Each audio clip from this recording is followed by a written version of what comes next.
or typhoon hurricane or or cyclone. typhoon or So cyclone. this is a large storm. Large storm. In North America, In North America, hurricanes often form in the Atlantic, and then they hit land somewhere along the coast of the United States.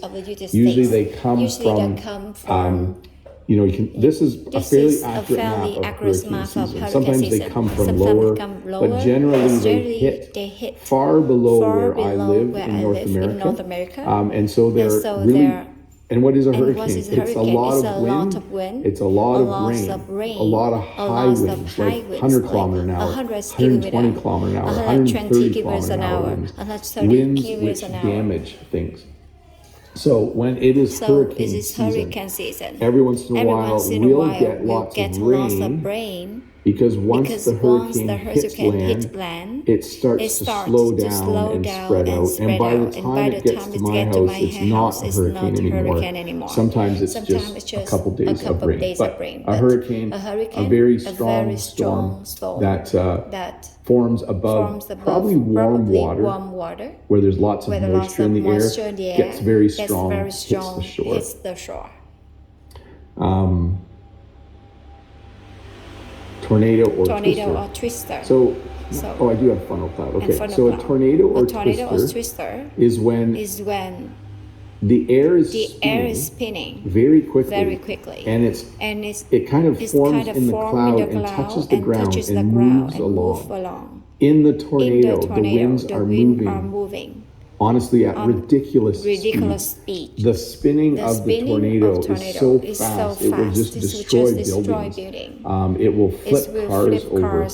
It is not good. We do not have tornadoes or twisters in my area, but in the Midwest of the United States, there's an area that covers a few states where it's very common to have tornadoes during tornado season. Like there's a time of year where they just have more of them. So it's a weather system that forms a funnel cloud, which eventually touches the ground and becomes a tornado. So slight difference. A tornado is actually touching the ground and swirling and moving along. A funnel cloud is like a baby tornado. Again, this is not a science lesson, but the air and the cloud is starting to spin, and it might eventually touch the ground and grow and become a funnel cloud. Very dangerous. Not very.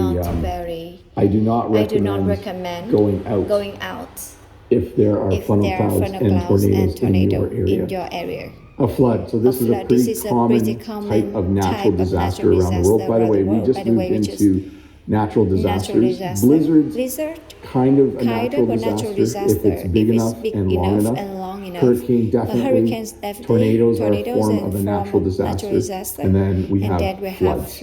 So a flood is when, for lack of a better word, when there's too much water, where there isn't supposed to be water. Usually it might be close to a river or a lake, where the water has continued to rise. And now there's water in the town, and there's water across the roads. And houses are starting to get damaged because there's water in the first floor of the house. So a flood is when you have excessive rainfall, you have too much rain. And then all of the rivers and lakes get fuller and fuller. The water can't get away fast enough, and eventually you will have a flood. We have a small flood a few times a year down by our river, but no one has houses close enough for it to do damage, because I think people know that the river floods every spring and every fall, so no one ever builds houses close to that. But a flood, too much water where you don't want water.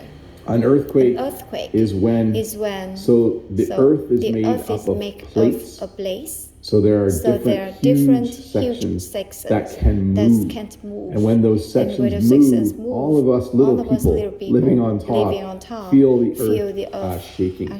I have experienced two earthquakes here in my life. We do have earthquake.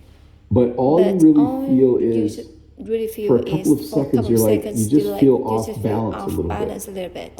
Nothing started shaking or anything like that the last time we had an earthquake. But we do have them, and they're just very minor. In some parts of the world, they'll say that the earthquake was a certain number on the Richter scale, and it did damage, and buildings fell over, and other things. But an earthquake, plates of the earth moving, causing again all of us little people and all our little buildings, like if this is the earth, we're here, and then it's just the earth is angry. That's what I would say when there is an earthquake. Tsunami. So a tsunami is when you have a large wave from the ocean hit the shore because there was an earthquake somewhere else in the ocean. So it caused the water to start to move, and that movement of the water comes as a giant wave. So tsunamis often have, well, not often, but the last ones have been in the Pacific.